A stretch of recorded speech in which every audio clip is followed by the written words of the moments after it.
গতকাল আমার একটা ভিডিও নিয়ে কয়েকজন আমাকে ইনবক্সে খুব আবল তাবল মেসেজ লিখেছে। মূল বিষয়টা বলি। গতকালকে আমি আমার আইডিতে পোস্ট করেছিলাম যে আগামীকাল 4 অক্টোবর মালয়েশিয়ার প্রধানমন্ত্রী আনোয়ার ইব্রাহিম বাংলাদেশে আসতেছেন। মালয়েশিয়া প্রবাসীদের জন্য বিশাল বিশাল সুখবর থাকবে। আমার ওই ভিডিওটা অনেকে আমাকে ইনবক্সে দিয়ে আমাকে বলতেছেন আমি নাকি মিথ্যাচার করতেছি, আমি ভুলভাল বকতেছি। তো তাদের উদ্দেশ্যে আবার আজকের এই ভিডিওটা।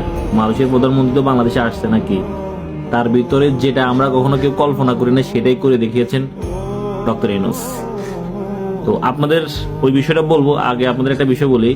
আমি যখন কোনো নিউজ আমার আইডিতে শেয়ার করি, বিশ্বাস করেন আমি এই নিউজটা 3-4টা টিভি চ্যানেল নিউজে দেখি। যমুনা টিভি দেখি, NTV দেখি, RTV দেখি, সময় টিভি দেখি।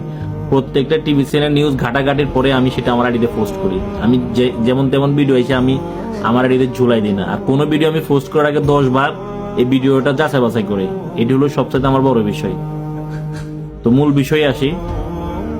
আনোয়ার ইব্রাহিম বাংলাদেশে আসছেন আজকে, আসার এবং বক্তব্য দিয়েছেন। আপনারা বিভিন্ন প্ল্যাটফর্মে গেলে দেখতে পাবেন। তবে সবচাইতে বড় যে নিউজটা আসছে সেটা হলো গত 3 মাস আগে মালয়েশিয়ার 18 যাওয়ার জন্য আর কি, নতুন করে যাওয়ার জন্য 18,000 প্রবাসীর টিকিট ক্যান্সেল হয়ে যায়। আমাদের ঢাকা এয়ারপোর্টে আসার পরে মালয়েশিয়া যাওয়ার জন্য 18,000 প্রবাসীর টিকিট ক্যান্সেল হয়ে যায়, যেটা তারা যাইতে পারে নাই। এবং ওইটার জন্য আমাদের বাংলাদেশের সাবেক সরকার আমলের পররাষ্ট্র মন্ত্রণালয় থেকে বহুবার যোগাযোগ করেছিল মালয়েশিয়ার সাথে, কিন্তু মালয়েশিয়া সেটি পাত্তা দেয় নাই। কারণ মালয়েশিয়া তখন বলেছিল সেটা আমাদের বাংলাদেশের গলত ছিল, ভুল তারিখ, তারা টিকিট ডেট মিস্টেক করে আর কি।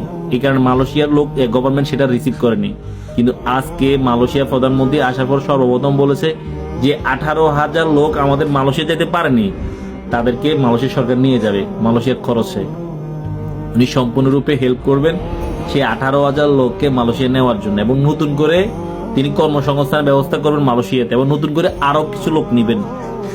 এবং মালয়েশিয়াতে যত লোক অবৈধ আছে সবাইকে বৈধতার একটা সময়সীমা দিয়ে দিবেন। জেলখানে যারা আছে তাদেরকে মুক্ত করে দিবেন এবং নতুন করে কর্মসংস্থানের ব্যবস্থা করবেন। এবং মালয়েশিয়ার সরকার বাংলাদেশে ব্যবসায়িক বিনিয়োগ করবেন, ইনভেস্ট করবেন। আমাদের বাংলাদেশের যে ক্ষেতগুলা ডাউন আছে সেখানে তিনি বিজনেস ইনভেস্ট করবেন। উনি বুদ্ধি পরামর্শ দিবেন। উনি ডক্টর ইউনূসের সাবেক বন্ধু, উনি বন্ধু বলে আত্মপ্রকাশ করেছেন বক্তব্যের মাধ্যমে। চিন্তা করেন কত বিশাল একটা নিউজ এটা মালয়েশিয়ার। এবং কি আমাদের বাংলাদেশ স্বাধীন হওয়ার পরে এই প্রথম মালয়েশিয়ার কোন প্রধানমন্ত্রী নিজে বাংলাদেশে এসেছেন এবং নিজ থেকে আসার জন্য ডক্টর ইউনূসকে বলেছেন। এটা চিন্তা করেন কতটা আমাদের বাংলাদেশের জন্য ভালো একটা দিন আসতেছে ইনশাআল্লাহ।